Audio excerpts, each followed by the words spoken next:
Welcome back to Every Third House by Margery Frisbie.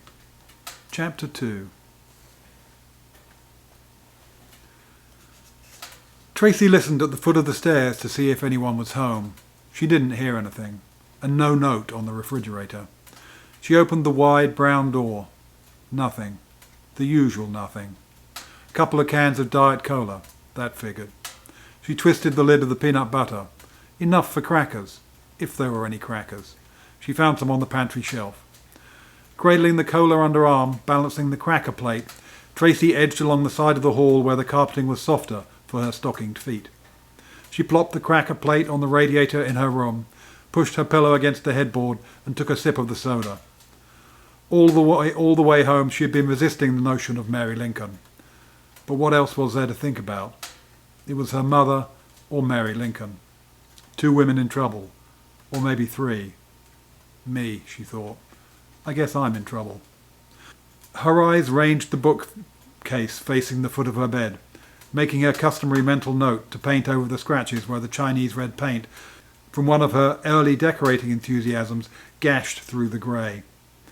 Didn't she have some old book about Lincoln that Grandma or someone had given her eons ago? There it was. True stories about Abraham Lincoln. There might be something in Mary Lincoln in that. After all, it was true stories. She flipped over the familiar beginning. Dennis Hanks running through the woods that long ago, February 12th, and looking disgusted at the crying baby, who he allowed would never come to much. That's a mean thing to say about a baby, Tracy decided. Babies cry, especially when they're first born. You haven't babysat the kids I have, Dennis Hanks, she told the character in the book. Anyway, I'd be surprised if you ever came to much. The true stories didn't tell what Dennis Hanks came to. Tracy figured she'd never know. Abraham Lincoln's family had moved away to Indiana while Abe was little. Tracy brushed away the cracker crumbs on the page as she read about 7-year-old Abe clearing away bushes and vines around the Lincolns' new cabin. Possible, Tracy agreed. But would an 8-year-old really be so upset at shooting a wild turkey that he would never kill another animal? This true story sounded to Tracy like Parson Weems' tale of George Washington confessing how he chopped down the cherry tree. She was plucking at the last of the cracker crumbs off her comforter with a moistened figure when she heard the doorbell. Book in hand, she followed her earlier footsteps along the soft side of the carpet out to the front of the house. She could see Alan through the glass part of the door, bouncing up and down. Was that kid ever still? Come on in. Thanks, I was just wondering what you're doing. Excuse me. Reading. A funny thought about Alan made Tracy smile. You know Alan? Tracy said. You a lot like Abraham Lincoln. Alan rose to his full height as if he was going to slam a basket. Then he segued into a vaudeville pose, leg half-cocked. Where is my stovepipe hat? I say, where is my hat? He sang, cake-walking through the living room. Tracy motioned him to the big blue chairs in the bay. I guess I was thinking of your height, not your hat. Or more, your funny stories. You're so good at telling them, and so is Lincoln. Everybody knows he walked miles to return a penny. This kid's book says 6 cents, when he was a store clerk in New Salem. And how he ruined a book he borrowed and had to work 3 days to pay for it. But this is what I mean. See if this isn't something you would do. She started reading Alan the account of Abraham Lincoln squishing the neighbour children's feet in mud and walking them upside down across his stepmother's whitewashed ceiling to tease her, because she teased him about being tall. See, could you see me doing that? Alan asked, reaching up to the living room ceiling as if he was going to walk his hands across it. I can see you doing almost anything, Tracy said. She noticed a car turn into the driveway. Oh, there's my grandmother pulling in. Tracy felt her mother get dry, her throat tighten up. I'd better get going. I just wanted to know how you were. Alan held the door for Mrs. Burkhart, waved to Tracy, and then bounded down the steps. Looks like a nice boy, Tracy's grandmother commented as she gave Tracy a quick hug. Yes, a nice boy. I don't know how much he'd like being called a boy. Suddenly Tracy felt wistful. But he's no knight in shining armour. A lot of those around Arlington Heights, are there?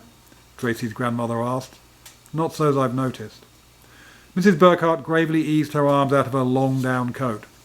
Strange, Tracy thought. She's pretty honest about everything else, but she's hiding her grey hair under a blonde rinse. I think I'd be more comforted if she went grey or white. That would be more grandmothery now.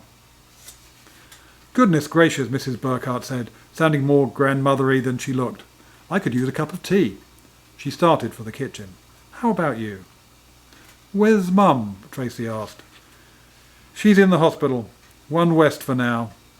Come on out with me. I'll tell you what they're doing. They? Tracy's voice cracked like a cup set down too hard on the counter. The doctors, the hospital, everyone. Is she going to be all right? Mrs. Burkhardt turned from the sink where she was filling the tea kettle. She settled the kettle on one of the front burners, stood watching it a minute, and then held her hand over the back burner. Honey, I can never tell if I've got the right switch on these electric stoves. As she rummaged for tea, Mrs. Burkhardt answered Tracy's questions in an even, almost placid voice. Dr. McIntosh thinks so. She says we won't be able to visit her for the first few days. She poked around in the spices. I know I sent her some. Some what? Darjeeling. I sent it from Fields at Christmas. I know when your mother has a little time she likes to brew real tea. Here it is, she said, looking comforted by the Bewley's label on the metal canister. Now she was poking around for a spoon to measure the tea. The water wasn't boiling yet. Tracy's grandmother pulled the refrigerator door towards her. Not much here. I guess Dorothy hasn't been up to shopping. Maybe you and I should walk down to Chin's tonight. Probably be good for both of us. Do you still like that chicken with almonds? Tracy nodded. But what about all that crazy stuff she does? I hated it when she threw away that fried egg and gave me that awful look. Mrs. Burkhardt calmly rinsed out the teapot with some of the boiling water. She measured a level teaspoon of the tea and doused it from the spitting spout. Dr. McIntosh didn't seem too upset about anything I told her. She nodded all along as if what I described were meat and potatoes symptoms, not all that unusual. It's hard for you and me to look at it that way. We don't have any experience with anything like that. But Dr. McIntosh seemed to think that families on every block in town are having the same kind of trouble. Can that be true? Tracy shrugged. Just what Mrs. Embry said. She wants to talk to you too, Mrs. Burkhardt added. Tracy allowed herself to be comforted by her grandmother's even reassurance. It was good to have someone around who cared as much as she did. Being at Chin's helped too, although when Tracy ordered the chicken and almonds, she couldn't blot out the memory of all the times she'd ordered it with her mother. Even so, the festive dragon decorations distracted her. Bright yellows and reds cheered her, and so did the prospect of egg rolls. There hadn't been that many crackers left. Tracy dipped her first egg roll in the sweet and sour sauce and began to nibble around the end. As she savoured the spicy combination of crisp skin and yielding core, she found her mind drifting to Mary Lincoln. The wife of a president, and I bet she never had an egg roll. What is it, dear? What did you say? Mrs. Burkhardt looked up from her sweet and sour pork. Grandma, what do you know about Mary Lincoln? Is that what you said? No, I was being silly, wondering if she'd ever had an egg roll, Tracy admitted. But really, what do you know about her? Mary Lincoln. I can think of one funny thing. When your grandfather and I were touring Ford's Theatre in Washington some years back, the guide told us that Mary Lincoln insisted the china in the White House had to match her eyes. Had to be violet, I think. If I remember right, she was a very extravagant woman. Anything else? Yes, now that you mention it, Mrs. Burkhardt refilled Tracy's teacup, and then her own. Your grandfather and I were at a wedding a few weeks ago with someone he works with. That's interesting, Tracy said, thinking it sometimes took grandmother a long time to get to the point. No, not that. Her grandmother smiled at the recollection. The woman's grandmother had been a maid in the Lincoln house. Her stories about Mary Lincoln throwing crockery at her husband when she was angry were a supper table staple for years. It seems the great-grandmother always had the feeling that people only half believed her story. That didn't keep the great-grandmother from telling the flying crockery story or the family from repeating it into this generation. Is that true, Grandma? Did Mary Lincoln really throw crockery at the president? Well, he wasn't the president then, of course, honey. I don't really know. It's just a story. Your mother once had a book about presidents' wives that she used for a PTA project once. Maybe we can find it when we get home. Waiting for her change from the cashier, Mrs. Burkhardt examined the boxes of tea under the counter. Sometimes I think a good Chinese restaurant tea is as good as a Darjeeling. She shivered as they walked out. Maybe we should have bought the car, Mrs. Burkhardt said. I always try not to. It's good for me to walk at my age. I don't do it enough. It certainly feels cold, though, coming out of the place when you've been sitting like a rock. What's all the interest in Mary Lincoln, she asked Tracy, getting back to their dinner table talk. Something a counsellor said today.